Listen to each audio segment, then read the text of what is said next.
Oh, so now you have left the religion of Islam. Yeah, I'm confused. Okay, fine. If you have left the religion of Islam, you can ask the question, brother. Okay. So my question is, how come I don't have the faith that you and the other Muslims have and some of my friends, even though I practiced Islam a lot and I even did Umrah, but I still do most of the sins that are forbidden in Islam, and I sometimes am lazy to do the prayer and the other subjects we have to do in Islam. I have read many books and about other religions and conspiracy theories and documentaries and such. I even have seen your own videos in YouTube, and there are many questions that go around my head about Allah and the Messenger and Muslims in general. And basically the most important question is, you said in one of your debates or questions that Allah is the creator and He's uncreated. But I have realized, how can the uncreated exist? And if He exists, how can we notice Him? How can we see Him or hear Him or feel Him or know of His existence if He's uncreated in our own dimension or so? That's one of the questions. Brother Ahmed said that he is a born Muslim. He comes from Iraq. He read the Quran, he read the books, but he commits many sins. He believes, maybe sometimes he's agnostic, and he's lazy for praying. Brother, before I answer your main question, if you do sins and if you're lazy for praying, that does not make you a non-Muslim. As long as you believe that praying is fard, sometimes you miss, it's a sin. It's a major sin that you sometimes don't pray, but that doesn't make you a non-Muslim. If you say praying is not required, then you're doing kufr. But if sometimes you do sin, sometimes minor sin, sometimes major sin, it is haram, it's forbidden, but that does not throw you outside the fold of Islam. There are sometimes waswasa of the shaitan asking you, oh, you're a Muslim, but this is wrong in Islam, this is wrong, and it does deviate the person's mind. At that time maybe your iman may be low, but these things should not make you consider that you're non-Muslim. Regarding a question that I mentioned in my speech, and you're right, that Almighty God is the creator, but He Himself is uncreated. You ask the question, how can the uncreated, how can we see the uncreated, and how it's possible? Allah subhanahu wa ta'ala is Khaliq, is the creator. And by definition, He's uncreated.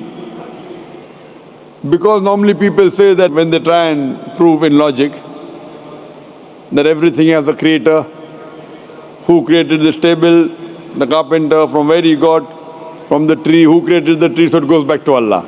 So when many of the people try to convince an atheist, they try and say that everything has a creator, and then they get trapped when the atheist asks him who created Allah. So if you hear my tapes, I never go that way. I ask the atheist that how did you come to know about the universe? How did you come to know about the functioning of the stars, of the sun? And he says, and goes back, that the creator. So it's the vice versa. So if you know how to deal with logic, you don't trip over this problem with the atheist trap, the Muslims or the believers, by saying who created Allah. By definition, Allah is uncreated. And if you ask the question, who created Allah? If you have heard my tapes, I give the reply, that suppose a person comes and says that my brother John. Yeah, I know, I saw that, I heard that's funny, but I mean, how does he exist if he's uncreated? Not that is Allah. Yeah. That's the difference between you and Allah. How does he exist means he was existing. He doesn't have a beginning. You and I have a beginning, that's human being. So that's the difference between us and Allah. You can't say that Allah has to be like us. If Allah is like you and me, why should we worship Him? I see, but have you heard of the phenomenon, the Big Brother, used by various orders and political agendas to control the people and such by implementing it into multiple gods, and then later on it became a monotheistic religions all over the world to make it easier for Big Brother, sorry, I've never heard of the religion Big Brother. It's not a religion, it's like a theory, an idea, basically. For example, does it say? Yes? What does this idea say? What does it say? Is that when you have a big brother, it's easier for you to live life. when you have someone watching you the whole time, understanding you the whole time, protecting you the whole time, being with you the whole time, and you can talk to him, although he never talks to you back, maybe in your dreams, due to your mind and such, it's easier for you to live.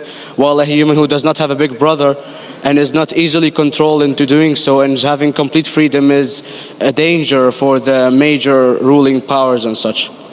What does this say? I don't understand. Big brother may be the big brother may not be the. What does it have to do with Islam and God? What does it have to do? Because basically Allah is watching you the whole time. So you want to knows- say that Allah is like a big brother? Indeed, you use him for your protection so you won't be scared. You know what I mean? See, this is the hypothesis. Hypothesis. If you have heard, how do I convince an atheist?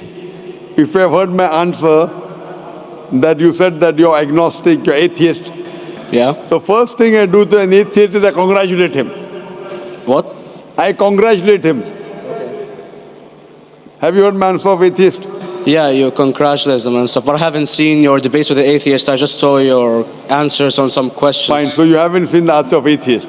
No, but I've seen your debate with David William Campbell. And that's William Campbell is not an atheist. Yeah. Now when an atheist tells me he does not believe in God like your theory of Big Brother, Yeah.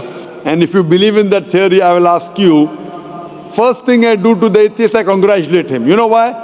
Yeah, because they think and they don't follow what their parent does and such stuff like that. No. I congratulate him because he is not doing blind belief. The other people are doing blind belief. He is a Christian because father is a Christian. He is a Hindu because father is a Hindu. Most of the Muslims are Muslim because father is a Muslim. He is thinking. He says there is no God. He has said the first part of the Islamic Shahada, La ilaha.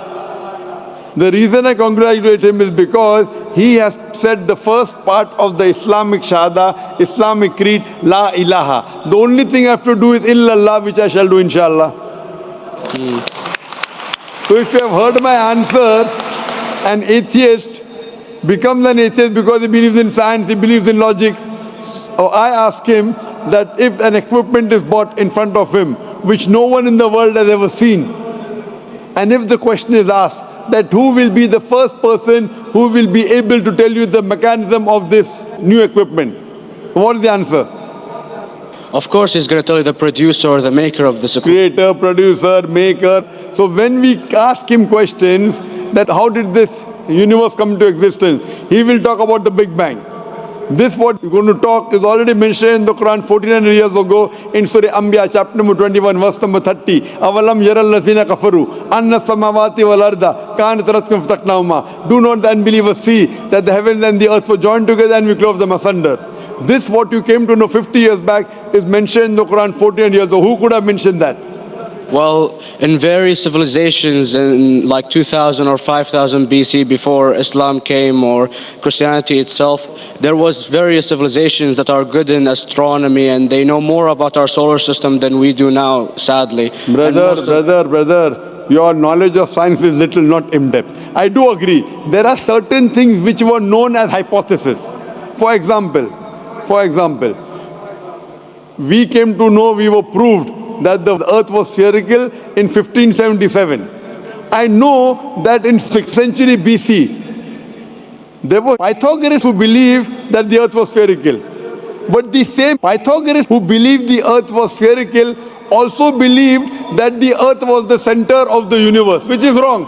You show me one civilization which believes 100% what the Quran has mentioned. I challenge you. What you say, so do you mean to say there was a person who said, okay, this civilization, out of 100 things, these 2 things are right. Out of 100 things, these 5 things are right. Out of this 100, and picked and chose. Who can do that? No one besides the Creator. Even if you know that there were 10 different civilizations, hundreds of civilizations, there is not a single civilization that you know in the past which knew 100% of science what we know today. So where is your logic? Where is your theory?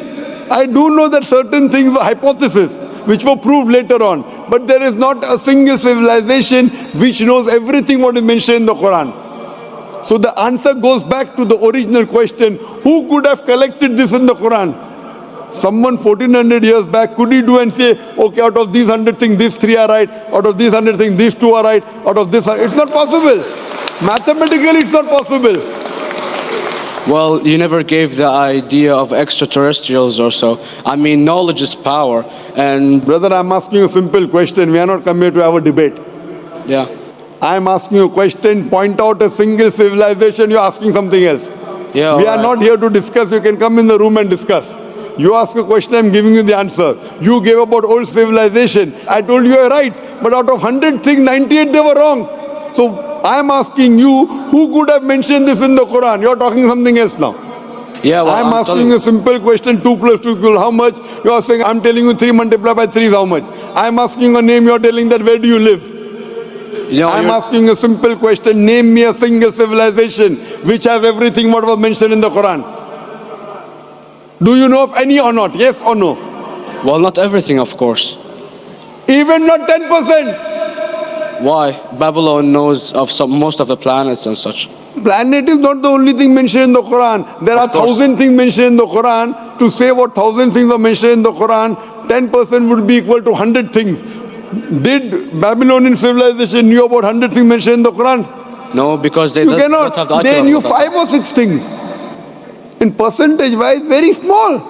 So Of course. who can be the author of the Quran besides the creator to know what is right, what is wrong? Today science has established the hypothesis mentioned by Babylonian so many centuries back is today proven. So these were hypotheses in the past, which out of them many have been rejected, some have been accepted. So to collect all which is 100% correct has to be from the creator and no one else. Hope that answers the question.